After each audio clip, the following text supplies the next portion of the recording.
All right, what is up, kids? Let's just throw this up on Facebook Live real quick.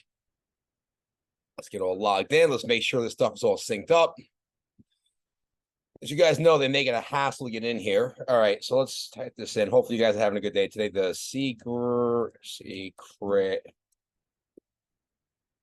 to losing weight. Did I spell that right? Yeah, losing weight, gaining weight,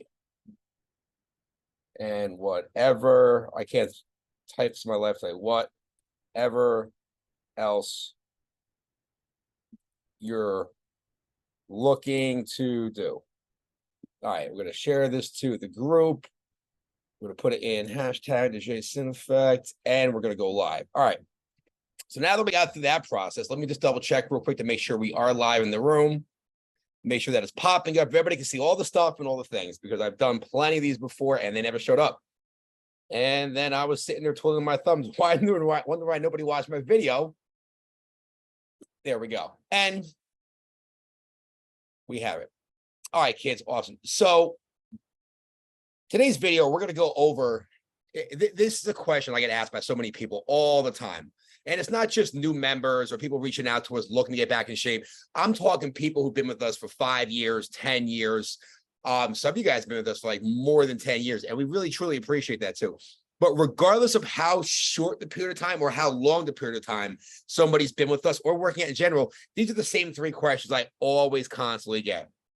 Jay, what is the secret to losing weight, gaining weight, maintaining weight, or whatever the hell it is you're trying to accomplish right now, right? And I did not record this. Wait, no, this is being recorded via. Okay, good. Awesome. So what is the secret, right? Well, let's get right into this bad boy. So, the 2 of the main secrets I tell people all the time, regardless of when the question is, Jay, what's the secret to losing weight? You got to weight train and you got to you got to eat a high amount of protein. Okay. Well, what if I want to maintain weight? Okay, perfect. You got to weight train. You got to eat a high amount of protein. And as we all know, if you're going to want to gain weight, you're going to want to eat a high amount of protein to weight train. But the thing people don't understand, and this is the question I get back from them, is why is there so much of a focus around weight training and a high protein diet when I'm trying to burn fat and lose weight or whatever my goals? It just seems like based on different goals, there should be different things you're focusing on. And there are, but 2 of the main constants you're going to have in your life, and you're going to realize this by the time we're done with this video, is there's never a period of your time you're not going to be weight training, and there's never a period in your life where you're not going to be having a high protein diet. 2 of the most key important things. And, people were like, well, it doesn't make any sense. So to answer that question, we were lucky enough to do a study, right?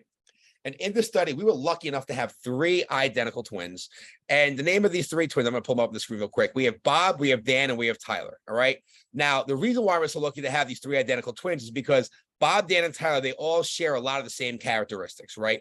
They're going to be taking in the same protein intake. They have the same metabolism, the same DNA. So for all of you guys out there who are like, Jay, you don't understand. I just got a slow metabolism. Or so-and-so's fast metabolism is faster than me. It doesn't work the same way. Yes, it does. All 3 of these guys have the same metabolism. Workout routine's the same. They're going to have the same daily lifestyle, the same routine. It's almost like they're carbon copying every single thing about their lives together. The only difference is that their goal is going to be slightly different. All right. Bob's going to be looking to lose weight, to burn body fat. And we're going to put Bob in a 300-calorie deficit, right? Dan is looking to just maintain his weight right now. He's not looking to gain. He's not looking to lose. He just kind of want to stay where he's at and just maintaining where he is. We're going to have him in a break-even calorie plan, meaning that if he's burning off 3,000 calories a day, he is going to be taking in 3,000 calories a day. And then Tyler's going to be in a caloric surplus, meaning he's going to be eating anywhere from 300 to 500 calories extra a day, because his goal is to get bigger and put on muscle, more so than it is for burning fat. And I want to remind you guys, it's the same protein intake. It's the same weight training, same body metabolism. Everything is exactly the same. All right. And what's going to happen is Bob, Dan, and Tyler are going to go through their program for the next 12 to 20 weeks. All right. We're going to put them on the same weight training, the same cardio, the same everything else. The only thing we're doing differently here is we're putting Bob in that 300 to 500 calorie caloric deficit, meaning he's burning off more than what he's taking in. Tyler is going to be looking to gain muscle, and we're going to have him in a calorie surplus. Like I said, 300 to 500 calories. and his goal is to put on the most amount of muscle. While Dan's goal is going to be to kind of stay and maintain right where he's at. He doesn't want to get bigger. He doesn't want to get smaller. He just wants to, just maintain a healthy lifestyle, not lose what he has, right? And here's what we would find over the next 12 weeks, 20 weeks, 6 months, a year, whatever it is, right? The first thing we notice is that Bob would still build muscle, but during those 12 to 20 weeks, Bob would probably put on the least amount of muscle out of anybody. One of the biggest fallacies we see people coming in with when they're coming to work out with us is that you cannot put muscle on while trying to burn fat, or that you cannot put muscle on while you're in a caloric deficit. That's completely untrue. You can absolutely put muscle on when you're in a caloric deficit. The two main precursors for maintaining lean mass and gaining lean mass are weight training and having higher consistent, amounts of protein in your diet. Now, you're just not going to be optimizing the muscle building process. You're still going to put muscle on, but not a huge amount. However, what you are optimizing, especially in Bob's case scenario right over here, is you're going to be optimizing the fat loss. You're going to notice that Bob, out of the three triplets, Bob is going to lose the most amount of fat. Whereas Dan, Dan's, like I said, at that break-even program where if he's burning off 3,000 calories a day, he's taking in 3,000 calories a day. If tomorrow he burns off 3,300 calories, he's going to take in 3,300 calories, which is where a tool like MyFitnessPal is really useful, because it lets you come in, track your food, track your calories, and see what you have to do to get those maintenance numbers within a 10 to 20% variance, right? But what you would notice, where as opposed to Bob, where Bob lost the most amount of fat and put on the least amount of muscle, but he still gained muscle, right? Dan would potentially lose some fat, and he would probably build some muscle in the process, but he would kind of stay right where he's at, right? Where Tyler would be the complete opposite of Dan.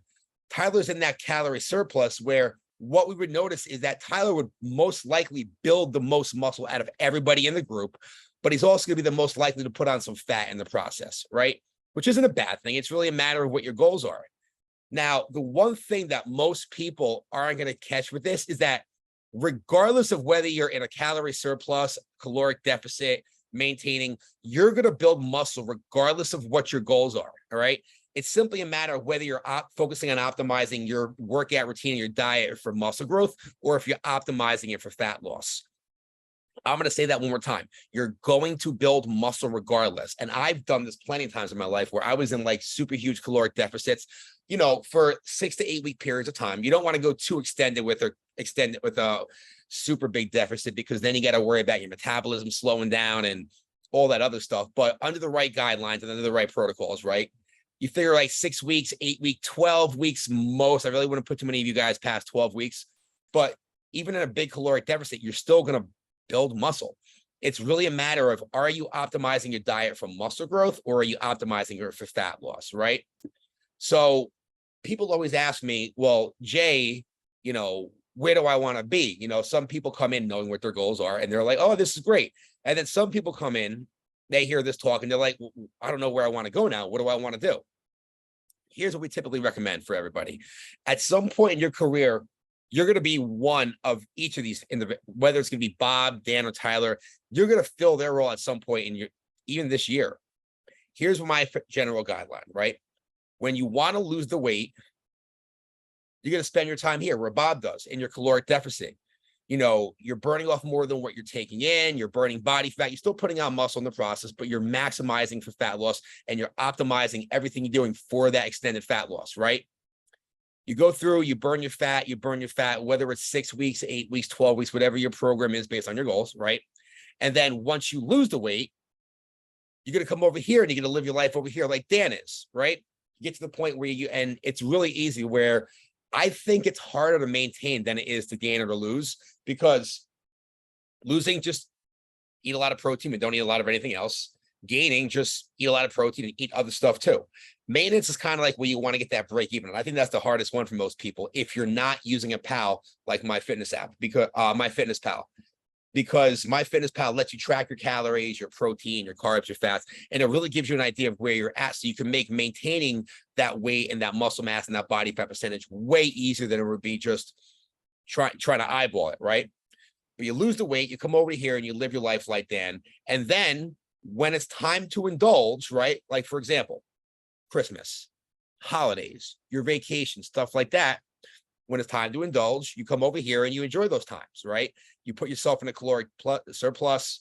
You know, while you're in that caloric surplus, you're going to find that it's way easier to put on lean muscle. So for me personally, right, I like to have myself and my clients, when they're trying to put on lean muscle, we like to have our members go through a lot of, we switch up our program and include more weight training, more strength training, not as much cardio, but we still have cardio in there.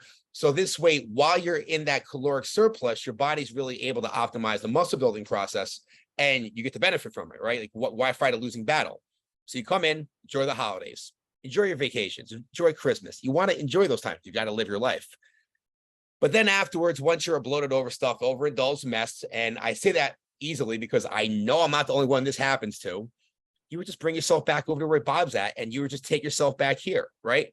And you would just constantly go through the cycle of, going from where Bob's hanging out to where Dan's hanging out to where Tyler's hanging out based on your goals. And what you're going to realize is that during the weight, that there's 3 constants in this whole process that are never going to go away.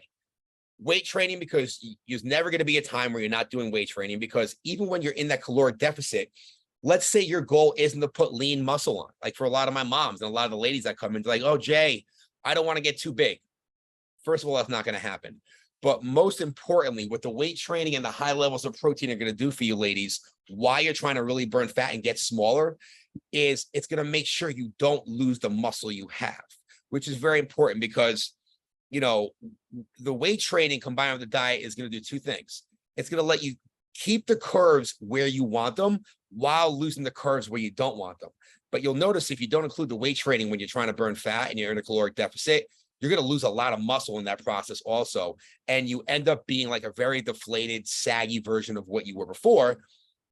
And I see this a lot happen with my gastric bypass clients, or my clients who went in and got the sleeve. They come to us after post-op. They want to start putting on muscle. And I remember I had one girl, she came to us. She's like weighing about 250 pounds when she first started before her surgery, got down to about 200 before us. And then she wanted to work out. And she told me, Jay, my goal is to get down to 130. And I told her, Susie, her name's not Susie, right? I'm like, Susie, listen, that's great. We'll work towards that. But I don't think 130 is going to be the right goal for you. Let's get down to 160 and see how we feel from there. Worked with me for over a year, came down, worked out, did the weight training, caloric deficit, high protein, all that stuff. She got down to 160, broke through 160, got down to 150, got down to 140. And then she started realizing she didn't really like the way she looked at the one in the 140s because she didn't have the muscle to accentuate the curve she wanted. So we brought her weight back up to 155, and she realized she was really, really happy with herself at 155.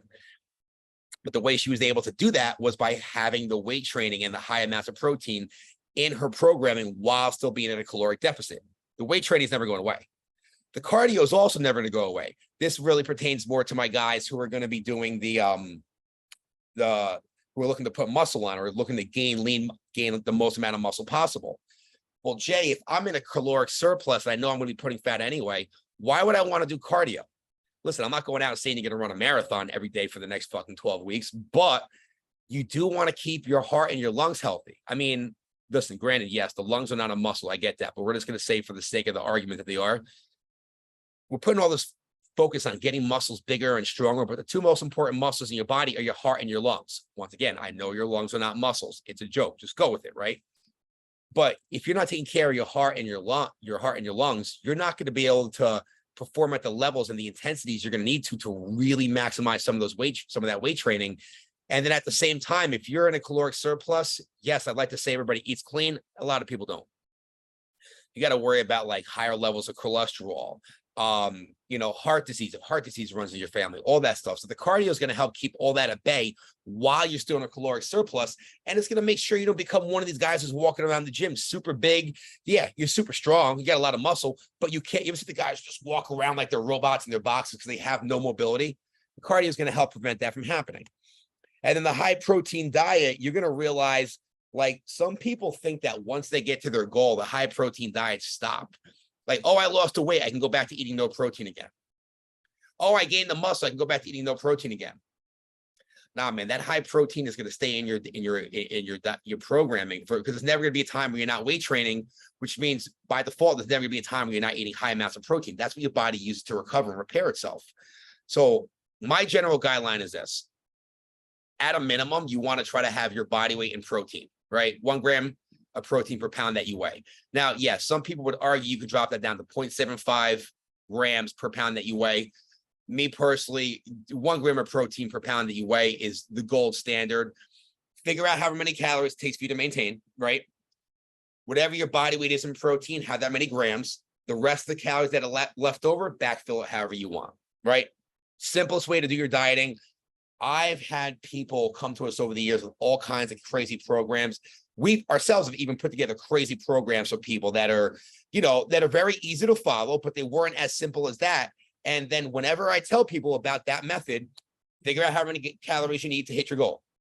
Body weight and protein, calories that are left over, eat however you want. Just don't go over. Stay within a 20% variance. And everybody who has ever put on that program, nobody's ever gone back, right? And the one thing you got to realize is that, going back and forth between where Bob is, where Dan is, and where Tyler is, you're pretty much going to repeat this cycle for the rest of your life based on your goals, right? When it's time to lose weight, you're going to take yourself back over to Bob's side of the fence when you're in that 300 to 500 calorie caloric deficit. When it's time to put muscle back on, maybe gain some strength, get ready for an event or what, I got a sporting event, you're going to take yourself over to Tyler's side of the fence where your sole focus is really looking to put on that muscle and you're not too worried about putting on some body fat. So you're going to go to that 300 to 500 calorie surplus. And then there's going to be a lot of time where you just live your life where Dan is, where you're at your ideal weight. And, let's say for argument's sake, you weigh 150 pounds. I call them your left and right lateral limits. You set the limit where you're not going to drop below and you're not going to drop above. And you live within those left and right lateral limits. So for somebody like Dan, who might weigh 150 pounds, we might say Dan's left lateral limit, his low, would be 145 pounds. And his right limit would be, his high weight would be, let's say 155. And Dan would just live his life. If he gets below 145, he knows it's time to put some size back on, eat some more calories, get his weight back up. And if he gets above 155, he knows it's time to cut some calories back down, bring it back down, and try to maintain that 150-ish weight that he wants to stay at, just giving yourself a little range back and forth, right? That is the secret to losing weight. That is the secret to putting on lean muscle. That is the secret to maintaining your weight you have right now. That is the secret to everything you want to do in the gym, kids. And like I said, that doesn't matter whether you're working out with us, you're working at a home, you're working at a different facility.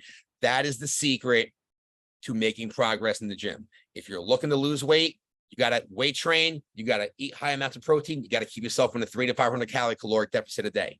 If you're looking to gain strength and put on muscle, you got to weight train, you got to eat high amounts of protein, you got to keep yourself in a 300 to 500 calorie surplus. If you're looking to maintain when you're at and you're not looking to go one way or the other, perfect. You got to weight train, you got to eat high amounts of protein, and you got to make sure that you're burning off pretty much exactly what you're taking in within a 10 to 20% variance, depending on, depending on your levels of experience and how strict you want to keep yourself. Now, one last thing before we go, right? I know some of you guys are saying, Jay, it doesn't work for me that way. I'm different. I know what you're saying, but I've always found this work for me. Let me help you out with something. You're not unique. You're not special. You're not a snowflake that's completely different than every other individual out there. And despite what you may feel, it's not different for you. This is the way it works for every single human being on the planet. It's just basic thermogenics, right? And it's the way we gain, lose weight, break down calories, everything else. If you try to fight the system like I did for so many years, you're going to stress yourself out. You're going to wear out your body and you're going to burn out. But if you just drink the Kool-Aid, right? Diet Kool-Aid, no sugar. If you drink the Kool-Aid and you follow the system, you're going to get results. Now, my caveat to this is going to be some of you guys have been in such a caloric deficit for so long of a period of time. You may feel like, well, Jay, I'm in a bigger deficit than that, and I've been doing it forever and I'm not losing any weight. That's because you guys have overstarved yourself, and we have to get you on a different program where we slowly reverse diet you back up to the amount of calories you should be having for a while. So you're where Bob is, but you're like the extreme version of where Bob is. So we'd have to slowly get you back up to where Dan is, right? Keep you in calorie maintenance for probably a couple months, let your body get used to that metabolism again, and then slowly bring you back down about 10% of what your caloric value is a week. I'm sorry, what your caloric value is a day, do that over the course of like every 3 to 4 weeks, drop you down 10% more, 10% more, 10% more. But your metabolism might just be suppressed. And a lot of you guys watch this video. I would say if there's 10 people watching this video right now, I would say if you 10 guys are looking to lose weight, I'd probably say 7 of you easily are going to have a suppressed metabolism right now. And that's why you're not losing the weight you want to lose. Where if that's the point of, if that's the situation you find yourself in right now, that's fine. Just reach out to us. There's methods and strategies that are really simple to follow that we can send your way to help you out, get that started. But like I said, regardless of whether it's helping to bring back a suppressed metabolism or just learning how to implement any of these different strategies we went over today, or applying this to you, your situation, or your goals, very simply, if you want more help, we got tons of information. We got tons of like client cheat sheets, already put together meal plans, workout plans, video tutorials, all that stuff. All you guys have to do is reach out to us and ask. And it's very, very simple. What you can do is you can, obviously, if you have my cell phone, any of the 3 cell phones I have, shoot me a text on my cell phone. Don't call me. I very rarely pick up the phone. I'm usually in sessions or with clients. I just don't like answering the phone. I think it's very rude to do. You shoot me a text message. You can shoot us a DM here, whether it's on Facebook or on Instagram, or you can just leave a comment down below this video with the word guidance. And then either myself or one of the coaches from the team will reach out to you, help figure out what's going on, maybe ask you a couple questions to kind of get a better idea what's going on. But then we could show you how to take the concepts we went over today between Bob, Dan, and Tyler, figure out which one makes the most sense for you, get you moving in that direction. And if we have to do some off the wall, extra stuff like reverse dieting or anything like that, we can help you out with that. We got plenty of resources. We'd be more willing to send you guys, right? Guys, that is today's video. If I seem a little wiry, it's because today is my fasting day. And whenever I go through periods of fasting, I get tons of energy and I'm just all over the place. So today's a great day for me. And I'm trying to get a few more hours in before I break my fast. But all in all, it's so good. And the fasting is a different technique we use that for those of you guys who are looking to go into Bob's category and, really optimize burning fat, but at the same time, maintaining and building a little extra muscle in the process. Intermittent fasting is a phenomenal way to incorporate that into your program, especially the way we do it. It's very, very simple to follow. Probably one of the simplest ways to follow I've seen in a long time. But like I said, that's another video for a different day. Guys, thank you for coming down and tuning in today. Drink water, stay motivated, and I will see you guys in the next video or in the Facebook group or at the gym or wherever it cross paths next. Thanks for coming down today.